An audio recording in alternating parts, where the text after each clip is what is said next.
তিনটি সময় সূরা কাউসার পাঠ করুন, আল্লাহ পাক রব্বুল আলামিন আপনার ভাগ্যকে পরিবর্তন করে দিবেন ইনশাআল্লাহ। যদি আল্লাহ পাক রব্বুল আলামিন কেউ যদি এমন ভাবে আল্লাহ তাআলার কাছে দোয়া করে, তাহলে আল্লাহ পাক রব্বুল আলামিন তার ভাগ্য পরিবর্তন করে দিতে পারেন। আল্লাহ পাক রব্বুল আলামিনের কাছে ক্ষমতা রয়েছে, আল্লাহ পাক রব্বুল আলামিন চাইলে কারো ভাগ্য পরিবর্তন করতে পারেন।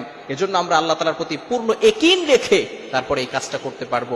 যদি আমরা এই আমলটা করতে পারি, তাহলে আমরা অনেক বিষয় আল্লাহ তাআলার কাছে দোয়া করি, কিন্তু দেখা যাচ্ছে সেই দোয়াগুলো কবুল হয় না। এই ক্ষেত্রে যদি আমরা এই আমলটা করেও দোয়া করতে পারি, তাহলে আল্লাহ পাক রব্বুল আলামিন সেগুলো অ্যাকসেপ্ট করবেন, কবুল করে নেবেন। চমৎকার একটি আমল, তিনটি সময়ে আপনি আমলটা করবেন।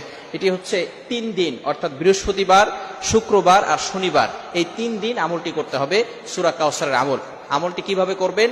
আপনি 3 দিন, বৃহস্পতিবারে এবং শুক্রবারে এবং শনিবারে, এই 3 দিনে বৃহস্পতিবার ফজরের নামাজের পরে 11 বার দুরূদ শরীফ পড়বেন, এরপরে সূরা কাউসার 129 বার পড়বেন বিসমিল্লাহ সহকারে, এরপরে আবার শেষে 11 বার দুরূদ শরীফ পড়বেন।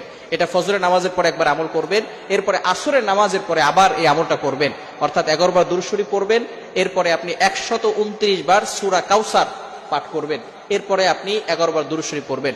আবারও ইশারের পরে আপনি 11 বার দুরূদ শরীফ পড়বেন, সূরা কাউসার 129 বার পড়ে এরপরে 11 বার দুরূদ শরীফ পড়বেন। তাহলে এরপরে যদি আপনি ইশারা নামাজের পরে দোয়া করেন, আল্লাহ পাক রব্বুল আলামিন ওই দোয়াটা কবুল করে নেবেন।